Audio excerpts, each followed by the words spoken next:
नमस्कार दोस्तों, swipe stream में आपका स्वागत है।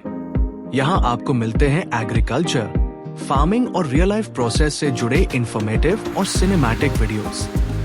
आज हम हिमाचल और कश्मीर के चेरी ऑर्चर्ड्स का सफर करेंगे और समझेंगे कि कैसे एक चेरी ट्री से निकलकर ये फल मार्केट तक पहुँचता है। ये छोटा सा फल चेरी, क्या आपने कभी सोचा है कि भारत में ये इतना महंगा क्यों होता है?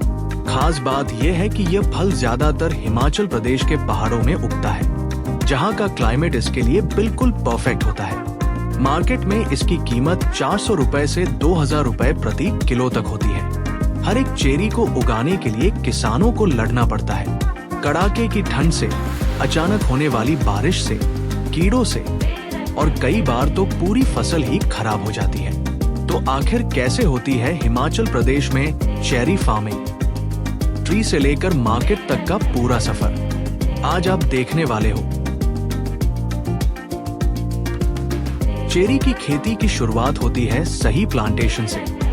हिमाचल प्रदेश के ठंडे और पहाड़ी इलाकों में इसे लगाया जाता है, जहां ऊंचाई लगभग 1500 से 5000 मीटर तक होती है। सबसे पहले फार्मर्स अच्छे क्वालिटी के ग्राफ्टेड पौधे चुनते हैं। इन पौधों को सर्दियों के मौसम में लगाया जाता है, जब पेड़ डोमेंसी स्टेज में होते हैं। चेरी के पेड़ों को चाहिए वेल ड्रेन्ड मिट्टी और भरपूर धूप, लेकिन साथ ही इन्हें ठंडी क्लाइमेट की भी जरूरत होती है।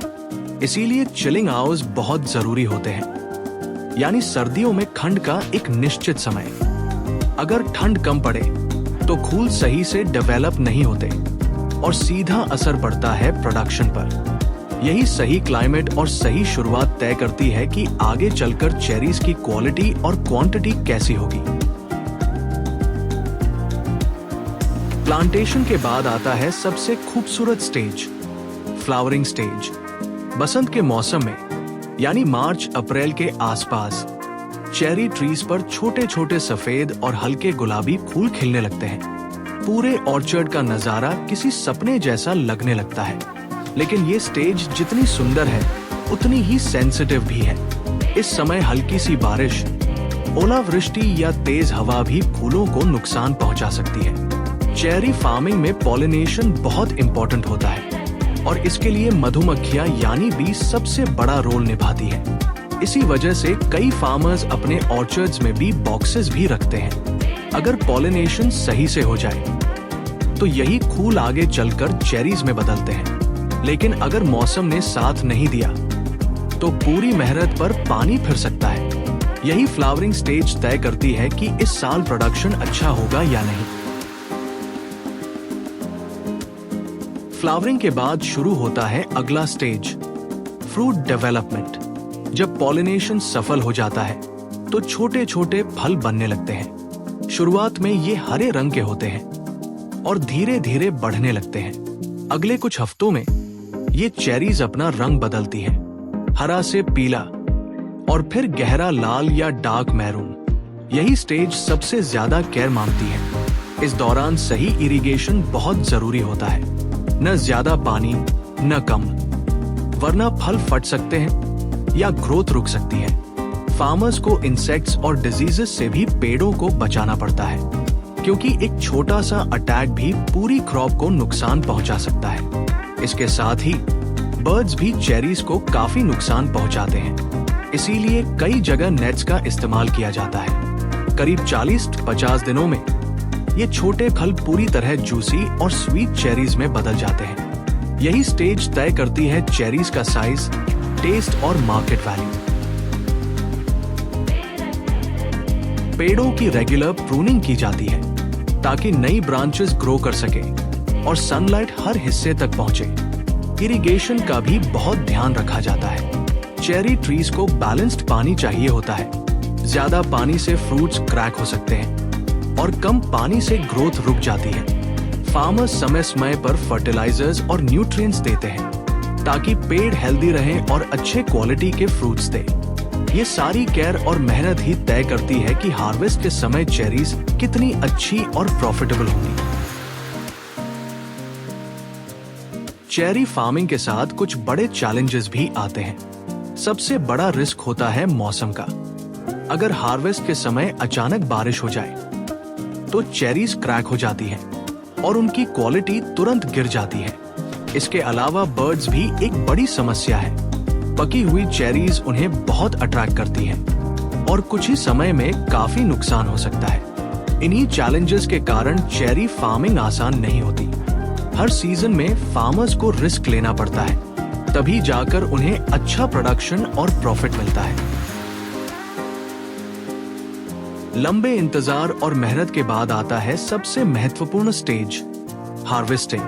हिमाचल प्रदेश में चेरीज की हार्वेस्टिंग आम तौर पर मई से जून के बीच होती है, जब फल पूरी तरह से लाल, जूसी और स्वीट हो जाते हैं। हार्वेस्टिंग पूरी तरह से मैन्युअल होती है, यानी हर चेरी को हाथ से तोड़ा जाता है ताकि फल को किसी भी तरह का नुकसान न हो। फार्मर्स बहुत सावधानी से चेरीज को तोड़ते हैं और कोशिश करते हैं कि फ्रूट के साथ उसका स्टेम भी जुड़ा रहे, क्योंकि इससे शेल्फ लाइफ बढ़ जाती है।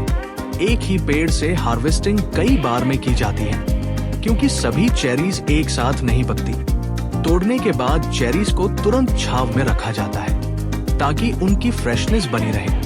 यही केयरफुल हार्वेस्टिंग तय करती है कि मार्केट में चेरीज की क्वालिटी और प्राइस कितनी अच्छी मिलेगी।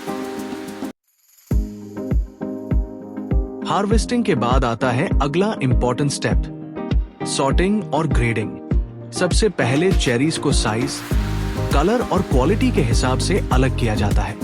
बड़ी, चमकदार और डीप रेड चेरीज को प्रीमियम कैटेगरी में रखा जाता है, जबकि छोटी या हल्के रंग की चेरीज अलग कर दी जाती है। अगर किसी फल में क्रैक, स्पॉट्स या डैमेज हो तो उसे तुरंत अलग कर दिया जाता है ताकि ओवरऑल क्वालिटी बनी रहे। कई जगह यह काम हाथों से किया जाता है, जबकि बड़े ऑर्चर्ड्स में ग्रेडिंग मशीन्स का भी इस्तेमाल होता है। इसके बाद चेरीज को अलग अलग ग्रेड्स में पैक किया जाता है, जैसे ए ग्रेड, बी ग्रेड और प्रोसेसिंग ग्रेड। यही सॉर्टिंग और ग्रेडिंग डिसाइड करती है कि कौन सी चेरीज हाई प्राइस पर बिकेंगी और कौन सी नॉर्मल रेट पर जाएंगी। इस स्टेज पर की गई सही सॉर्टिंग ही फार्मर्स को मैक्सिमम प्रॉफिट दिलाने में मदद करती है। सॉर्टिंग और ग्रेडिंग के बाद शुरू होता है चेरीज का सबसे क्रिटिकल फेज, ट्रांसपोर्ट और मार्केट जर्नी। चूंकि चेरीज एक बहुत डेलिकेट फ्रूट होती है, इन्हें जल्दी और सही कंडीशन में मार्केट तक पहुंचाना बेहद जरूरी होता है। सबसे पहले चेरीज को केयरफुली बॉक्सेस या क्रेट्स में पैक किया जाता है। इसके बाद ट्रक्स के जरिए इन्हें बड़े शहरों की मंडियों तक भेजा जाता है, जैसे दिल्ली, चंडीगढ़, शिमला और दूसरे मेजर मार्केट्स। फार्म से लेकर मार्केट तक का ये पूरा सफर टाइम बाउंड और हाईली सेंसिटिव होता है, और यही तय करता है कि चेरीज फ्रेश और प्रीमियम क्वालिटी में बिकेंगी या नहीं। तो दोस्तों, ये था चेरी फार्मिंग का कंप्लीट जर्नी, ट्री से लेकर मार्केट तक। अब जब भी आप चेरी देखो तो याद रखना कि इसके पीछे फार्मर्स की कितनी मेहनत होती है। अगर आप ऐसे और इंफॉर्मेटिव फार्मिंग वीडियोस देखना चाहते हो तो कमेंट करो फार्मिंग और स्वाइप स्ट्रीम को सब्सक्राइब करना ना भूलना, क्योंकि यहाँ मिलते हैं ऐसे हाई रील और वैल्यूएबल कंटेंट।